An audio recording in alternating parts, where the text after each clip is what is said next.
Okey, Assalamualaikum dan salam sejahtera. Untuk kali ini saya akan terangkan kaedah rajah dalam menentukan tingkat keluaran keseimbangan bagi pendekatan TR dengan TC. Okey, nanti dalam video kedua saya akan terangkan pendekatan MR dengan MC pula. Okey, untuk pendekatan ini sebelum tu kita buat pasti cos dalam RM dan juga output dalam unit. Okey. Okey, dari segi konsepnya kalau kita perhatikan untung ataupun rugi ni, untung atau rugi ni kita perolehi apabila TR tolak dengan TC. Tu di mana kalau kita perhatikan untung jika TR lebih besar pada TC, manakala firma akan memperolehi kerugian apabila TC lebih besar daripada TR lah. Okey, so ini dia punya konsep dia. So kita melalui pendekatan TR di sini kita kena tengok dulu TR dulu lah. Okey, dalam pasaran PPS ini pasaran PPS okey. Jadi kalau jumlah hasil TR ni dalam pasaran PPS nya dia bergaris linear mencerong ke atas. Okey. Manakala bagi pasaran PPS ni bagi kalau jumlah kosnya ialah macam ni ada begitu TC. Okey. So kalau kita tengok dekat sini dia ada TA, TB itu pada saya menggunakan berdasarkan data daripada jadual nota kuliah. Okey, sini dalam nota kuliah tu titik ini 3 dan sini 8. So untuk penerangan yang pertama ialah kawasan balik modal ataupun kita panggil juga untung normal. Okey, iaitu pada output ni lah 3 dan 8, pada output 3 dan output 8. Okey, tu 3 dan output 8 kerana TR sama dengan TC, jumlah kos sama dengan jumlah hasil lah. So firma akan mendapat balik modal ataupun untuk normal lah kita katakan.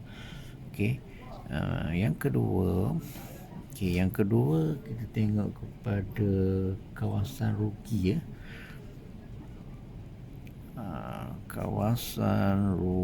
kawasan rugi ni apabila TC lebih besar daripada TR. Okey, kalau ikut dekat sini yang merajah ni kat sini.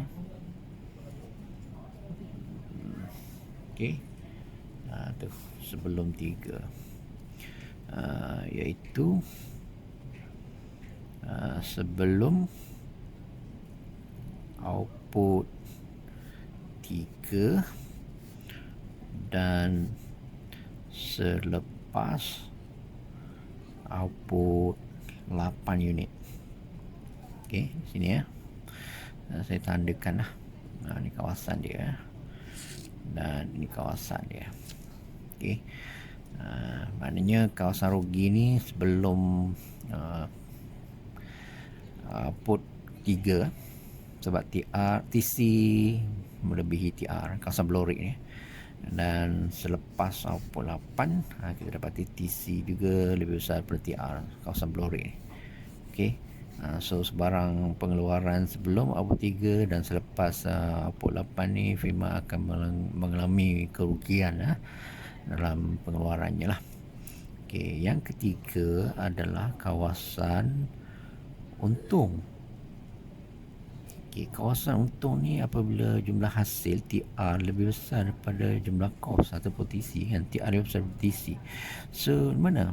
Iaitu antara output 3 hingga 8 unit. Okey. Di sinilah. Okey, antara ni. Antara 3 dengan 8. So kawasan ni kalau firma beroperasi contohnya pada 4, output keluaran 4, 5, 6, 7. So firma akan memperolehi untung untung kita panggil untung lebih normal lah. Sebabnya jumlah hasil lebih besar daripada jumlah kos. Tengok kan, antara T A dan TB lah. Okey. Tetapi yang lebih penting adalah nombor 4 ni. Okey. Nombor 4 tu dekat sini. Okey, yang balik modal ni saya tulis dekat sini. Sebelum saya tulis dulu balik modal ni. Kalau ikut dalam data jadual ni 160 kat sini. Kat sini 60. So balik modal ni pada output 3 ni 120 sama dengan 120 lah. Kalau pada 8 ni 60 sama dengan 60 lah. Ini yang ini TR sama dengan TC. TR sama dengan TC. Faham ni. Okey.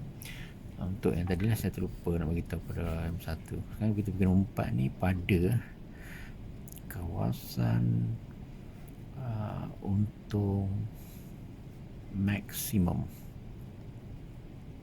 Okey.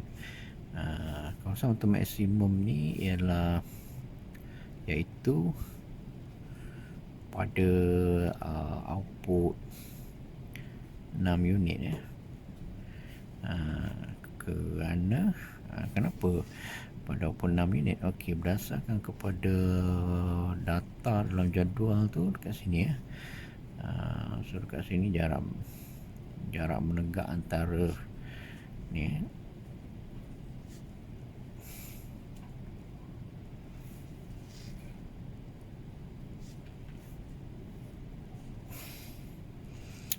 ini kerana jarak menegak antara TR dengan TC adalah paling jauh ataupun paling tinggi lah. Tu apa ni jarak menegak ni, iaitu RM27. Iaitu RM27. Selepas 120 tolak dengan 93, so dapat RM27. Jadi kalau sebelum output 6 dan selepas output 6 kita akan dapati dia semakin mengecil. Perbezaan antara TR dengan TC itu semakin kecil. So kita boleh katakan pada 6 tu lah yang paling maksimum untungnya. Jadi kalau selepas 6, kalau ditingkatkan daripada 6 kepada 7 contohnya, ataupun kurangkan daripada 6 kepada 5, so kita akan dapati dia masih beroperasi dalam keadaan yang untung, tetapi jumlah keuntungan yang diperolehi semakin berkurang, semakin mengecil. Itulah yang kita boleh terangkan tentang kaedah menggunakan kaedah TRTC bagi menentukan tingkat keluaran keseimbangan. So jelaslah tingkat keluaran keseimbangan diperolehi pada tingkat 6, output 6 selepas kita bandingkan secara menegak jarak TRTC yang paling tinggi lah. Itu saja.